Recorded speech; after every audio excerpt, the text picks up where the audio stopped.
How are we going, everybody? It is blowing a gale today here. It hasn't stopped. The rain's about to come again. It's been on and off, and heavy showers and downpours when it does rain. So needless to say, I've done very little gardening. I've sort of stayed inside and sort of dodged the bad weather, coming out and doing a little bit of pruning where I can. So I've taken this opportunity now, also because I've gone through some emails. Let's talk about apricot trees. A lot of people have come to me and asked me how to prune an apricot tree, when to prune it, and what year fruit branches does the fruit grow on. So I'll run through all that, but before I do that, I noticed my peach tree, and I have been saying nectarine, folks. Please excuse my lack of knowledge of fruit trees. Sometimes I forget where I am or what I'm saying, but it's all off the cuff, as you know. This is my beautiful tree. I was about to say nectarine again, peach tree. It's dropped a bit of fruit. Quick mention on it, we need to be careful of brown rot. With this sort of weather we're having. Now it is cool, but when we do get the warm days and the rain, that's the perfect recipe for brown rot to develop, which is basically the fruit rotting on the tree. It starts to break down. There's really nothing you can do with that. You need to remove all affected fruit and do not leave the fruit on the ground, especially if they are rotting away. So yes, I'm going to go and pick all that up. I'll actually got to do a lot of cleaning up here after the winds go away. But if you need to spray the tree as well for leaf curl, don't be shy. Pull off the leaves if you've got one or two on them, burn them. If there's still a lot on there, yes, remove them and spray them with a disease control pack. You know all that. If you've forgotten, go to our YouTube channel if you're not watching that at the moment, and you can scroll through a list of episodes or topics. One in particular is leaf curl, and I go through extensive details on how to maintain it and when you start, and you'll have a wonderful tree like this. Now, on the apricot tree, the emails that have come through are asking me when to prune it and what year wood, what age does the wood need to be for it to fruit. All this wood here is New Year's, well, this year's growth, I won't say New Year's, 1 year old or just going on to 1 year old. So this time next year, this will be kicking into its second year. Most of this should start to show some fruit, not so much the tips, but down below. So second year wood is where you expect to get your fruit, but you'll get fruit for up to about 4 years. Now, if you don't prune your tree, it will put on suckers. Now, this put on a lot of new suckers or growth on it because I gave it a hard prune. It was on its way out. Now, all these branches here ultimately can become fruit bearers for me. They're not tip-bearing fruit, they're spur-bearing. They actually fruit along the stems, and I've got very few fruit on here. There's one down in here. I know, folks, it's only its first year back because it had to grow. See how it's growing down there along the edge of the stem? So the fruit actually grows along the branch rather than just on the tips. Or like this, for example, just on the tips of these little branches. You can see, well, this is one little example. Here's the pear tree. Have a look at this. So you've got little spurs that come out and they produce fruit. So it's not one long stem, but you've got little spurs off that stem that start to produce, whereas the apricot is right next to the stem and it will grow along the stem as well. So you'll get sort of fruit along here, but it won't happen on the first year growth. It'll happen on second year growth. And if you don't prune it, so if say you got a tree that's nice and big, it's 3-4 year old branches, it's producing fruit. The longer you don't prune it, the more likelihood you'll get less fruit on that the following season. So you need to encourage new growth, which will ultimately replace the old growth or part of the old growth. So what do I mean by that? For example, this branch here, let's say we left this in, and this one here as well.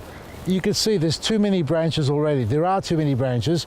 We need to remove one of the two. If I don't remove this, it will keep growing on and it'll get taller and taller as it has over there. Yes, you'll get fruit on that, but what's the point of having the fruit up there where I can't reach it? So you need to be able to cut it back down to a manageable height, but not back down to a stump. You need to cut it back down to a manageable height, for example, like that there, and you've got that short little bit there, which will produce some fruit, hopefully the following year. and then you get the forking out on top, which will be the new growth. And then you decide whether you want to keep that new growth. So that new growth won't bear any fruit, but this old stem will. And the same with the older stems down below. So what do? We cut the tree. Look at it, it's out of control. There's no way I'm going to be able to get any quality out of this tree with so many, you know, crisscrossing of branches, interlocking, overlapping, rubbing branches. They're all completely useless. If I want to turn it into a shrub, the perfect tree. And in regards to pruning it back and selecting your branches, open vase shape, and avoid any upright growth. Now I did prune this one back earlier to say to you, okay, this is going to be a 2-year-old branch, it'll bear fruit. But you can see it's growing straight up. So that's not the direction you want your branches to be growing. You want them to be growing out, like this one here, outwards, right? So we've got, this is a perfect example. Last year's a year old or 2-year-old fruit branch there, no fruit on it obviously, but that's the old growth. This is the new growth.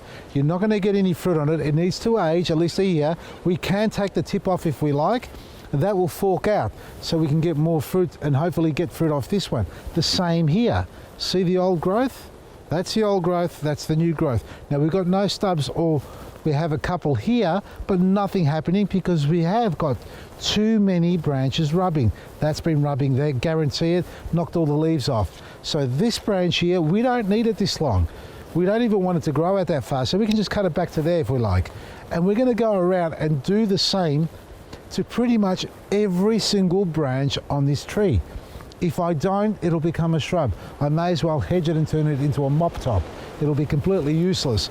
So all this upright, and I am using my lowies.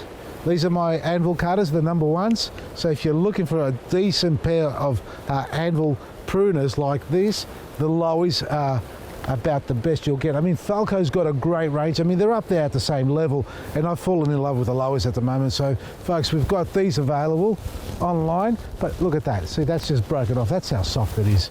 So all that's going to come off. This has to come off, and it cuts it like butter, honestly. Look at that. Effortlessly to cut. So that is not needed up there because it's growing straight up to the sky. The same over here. All this has to come down. Now I'm cutting it here at the fork, as I call it, or the dog leg. You can see I've got a branch growing there. Whether I keep that depends on what I do with all these other branches. So this isn't a decision to be made, you know, hastily. You can't just jump into a tree and just hack into it and think, yeah, I'll get it right eventually. Yeah, you'll get it right eventually, but if you're trying to shape the tree, you need to walk around it. And as I'm doing here, look at this angle here. I've got a better view of what's going on inside. I could see the upright growth. I don't need all that growth inside here. Does that help? Have a look at that. I really don't need that. I can keep some of it if I like, but this upright I don't need. I don't need this growing in. I don't need that growing in. So for example, just for a quick prune, we're going to take all this out, right? I'll take it down to here for a second. I don't need this growing up. I'm just going to make sure I don't cut the ones that are actually carrying fruit on here, because I did find one. Have a look at this. This is, wait, let me cut my way through and show you what I'm talking about. So I'm just going to cut these short now. I'm not removing the entire branch, but I am shortening them so I can get some light in here and show you what I'm talking about. Last year's growth, nearly there. Here we go. And get rid of that. This branch here, can you see 1-year-old growth, 2-year-old growth? There's the new growth there. And you can see where the fruits come from. So this is what we're aiming to do on every branch here. So establish the old branch up to 4 years. Anything over 4 years, it'll bear very little fruit, if any fruit at all. So you need to replace it. So now I've got to establish which one of all these crazy ones I'm going to keep and which ones I'm going to cut off. But I ain't doing it now, folks, because the weather's turning again, and I'm not going to sit out here trying to smash out a tree so you can see the finished result. I'll do it in my time, and we'll come back to it once it's completed so you can get a better idea of the finished result. So have a close look at it, watch the video back, rewind it as many times as you need to so you can relate this video and to the upcoming video when I finish pruning this. But at the end of the day, you need to prune your apricots because they put on a lot of summer growth and they're one of the first fruit that we harvest off our tree. So as soon as we harvest, give it a good prune, shape it up, but do not remove all the new growth. Leave some there so that it can become a second year growth, so you can enjoy some fruit the following season. Otherwise, you're going to be pruning for nothing. You'll be pruning just to make it into a shape. And so before I go, the Lowies number 1 and number 4, or whatever numbers there are, there's 2 big and small of these ones, and there's a large and small of the Bypass. They're both on our website on special today, folks, with a free pair of gloves. Check it out, vasili'sgarden.com. From me, Vasili, Maresi.